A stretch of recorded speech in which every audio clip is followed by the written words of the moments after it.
দুর্ঘটনা ছাড়াই মানে কোনো ভূমিকম্প ছাড়াই যে দুর্ঘটনা ঘটতে পারে এরকম অহরহ বিল্ডিং আছে।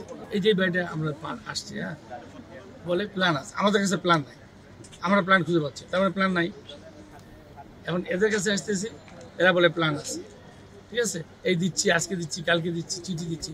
বলি ভাই, এই পুরান ঢাকায় আমার এই যে অফিসারদের নিয়ে আমি সেভারাল টাইমস আসছি, মিটিং করছি, তাদের বিদ্যুৎ লাইন সংযোগ বিচ্ছিন্ন করছি, হ্যাঁ, এবং এটা তো একটা ভালো, এটা তো মানে আপনাদের সামনে বলি, এটা তো এটা সত্যি একটা দুর্ঘটনা, কিন্তু এখানে যেটা মানে দুর্ঘটনা ছাড়াই মানে কোনো ভূমিকম্প ছাড়াই যে দুর্ঘটনা ঘটতে পারে এরকম অহরহ বিল্ডিং আছে।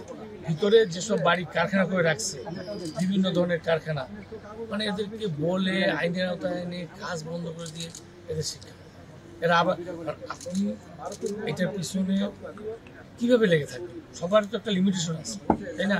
অফিস বলেন, যাই বলেন, সরকার বলেন, ফায়ার ব্রিগেড বলেন, সবার লিমিটেশন আছে। মানুষ যদি নিজেরা না বুঝে তাহলে বোঝার খুব মুশকিল। আচ্ছা, এই জায়গাটাকে একটা আমি বলি, পুরান ঢাকার ব্যাপারে কিন্তু আমাদের একটা আলাদা স্পেশাল প্রোগ্রাম আছে। আমরা এখানে কিছু কাজ করতে চাই, আবার একটা ইলেকট্রিফিকেশন বলে একটা সিস্টেম আছে যে বাড়িগুলোকে রেট্রোফিট করা যায়, হ্যাঁ, মানে কিভাবে বাড়িটাকে একটা নিরাপদ করা যায় সেটা প্রক্রিয়া আছে। আমরা অ্যাকচুয়ালি সেই প্ল্যানটা করতেছি, আমরা জাইকার সাহায্য নিয়ে এটার উপর আমরা রেগুলার, কিন্তু এই দুর্ঘটনা ঘটতে দেখে না, আমরা কিন্তু অলরেডি আমরা অনেকগুলো ব্যাপার আছে, এগুলোর মধ্যে এই সিস্টেমটা ডেভেলপ করার জন্য আমরা গত মাসে মিটিং করছি, 3 তারিখে কিন্তু এটা নিয়ে আমরা প্রোগ্রাম করছি, মানে এটা কিন্তু নভেম্বরে, কিন্তু এটা নিয়ে কিন্তু আমরা মানে রেগুলারই এটা নিয়ে কাজ করতেছি। হয়তো আপনারা ভাববেন যে আপনাদের কি এই মানে এটা দেখে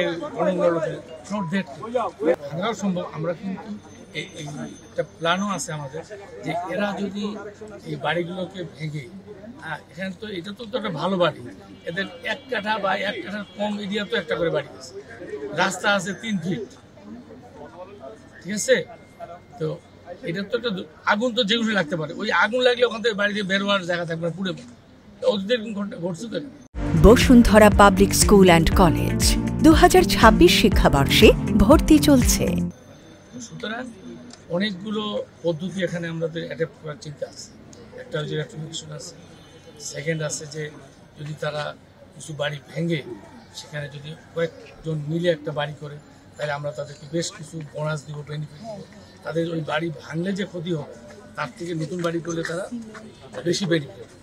এটা আসলে সঠিক তথ্য নাই, কারণটা বলি, কেন বলি, এই যে বাড়িটা আমরা আসছি, হ্যাঁ, বলে প্ল্যান আছে, আমাদের কাছে প্ল্যান নাই, আমরা প্ল্যান খুঁজে পাচ্ছি, তার মানে প্ল্যান নাই। এখন এদের কাছে আসতেছি, এরা বলে প্ল্যান আছে, ঠিক আছে, এই দিচ্ছি, আজকে দিচ্ছি, কালকে দিচ্ছি, চিঠি দিচ্ছি, এগুলো নিয়ে তো আমি প্রতি মাসে একাধিক মানে শুনানি, ঠিক আছে না? তো কাজেই এগুলো একটা জটিলতা আছে, কাজেই একদম সঠিক তথ্য নাই যে কতগুলো বিল্ডিং এর একেবারে প্ল্যানই নেই। তবে এইসব এলাকায় এই মানে আমাদের যেমন পরিকল্পিত এলাকা যেগুলো লাইক গুলশান, বনানী, উত্তরা, ধানমন্ডি, পূর্বাচল, এই টাইপের যেগুলো জায়গা, বা ইভেন যেগুলো আরেকটু ভালো জায়গা মোহাম্মদপুর, মিরপুর, এগুলোতে কিন্তু তার 80% বাড়ি কিন্তু প্ল্যানের পথে আছে। হ্যাঁ, সেখানে ব্যত্যয় কি আছে, দেখা গেল কিছু হয়তো 5 তলা প্ল্যান পার আছে, হয়তো এটাকে 7 তলা করছে, 6 তলা করছে, আবার একটু বলে নেই, আবার হয়তো যেই জায়গাটা সাইডব্রেক দেওয়া ছাড়ার কথা সেটা ছাড়ে, এইরকম কিছু ব্যত্যয় আছে। কিন্তু অ্যাকচুয়ালি ওই প্ল্যান নাই এরকম বাড়ি কত, এটা কেন দুষ্কর আরও বলি, তখন তো আমাদেরকে আর প্ল্যান চাইতে হয় তাদের কাছে, কারণ আমাদেরও তো অনেক আগের ফাইল বলতে আপনাদের কাছে দ্বিধা নেই, আমাদেরও এরকম অনেক ফাইল আমরা সবাই জানি যে রাজীবের দীর্ঘদিন আগের 25, 30, 40 বছর আগের প্ল্যান খুঁজে পাওয়া। আচ্ছা, গতকালকে সবার আগে আমরা এগুলোকে আগে অ্যাসেসমেন্ট করবো যে আসলে যেগুলো ভেঙে পড়ছে, হেঁটে গেছে, হেলে গেছে, সেটা তো ধরেন আমরা একদিনের মধ্যে, 2 দিনের মধ্যে, আজকে আমি রিপোর্ট দিয়ে বলছি এটা রিপোর্ট হয়তো আজকে না পাইলো কালকে আমি অফিসটা পেয়ে যাবো। কিন্তু মেইন সমস্যা হলো যে এর বাইরেও এরপরে আবার দেখবেন যে আরেকটা ভূমিকম্প যদি হয় ওইটা হয়তো ঠিকই আছে, আরেকটা গেছে, তার মানে আমার দুর্যোগ সহনীয় বিল্ডিং না বা দুর্যোগটাকে অ্যাকসেপ্ট করতে পারবে এরকম ক্যাপেবল বিল্ডিং না, এরকম কতগুলো আছে। এটাই হলো আমাদের এখন জরুরি কাজ, যে যেগুলো ফাটছে ভাঙছে হেলে গেছে এটা তো মাস্ট, এটা কোনো তো ইয়ে নেই, এটা আমাদের হ্যাঁ আমরা এটাকে শনাক্ত করে তখন আমরা দেখবো যে কোনটা একদমই চলবে না, কোনটা ভেঙেই ফেলতে হবে অ্যাসেসমেন্ট করে, এবং কোনটা সম্ভব যে এটাকে আবার একটু মডিফিকেশন, ওই যে বললাম রেট্রোফিটিং করে এটা কোনটা রাখা যাবে, কী পদ্ধতিতে রাখা যাবে।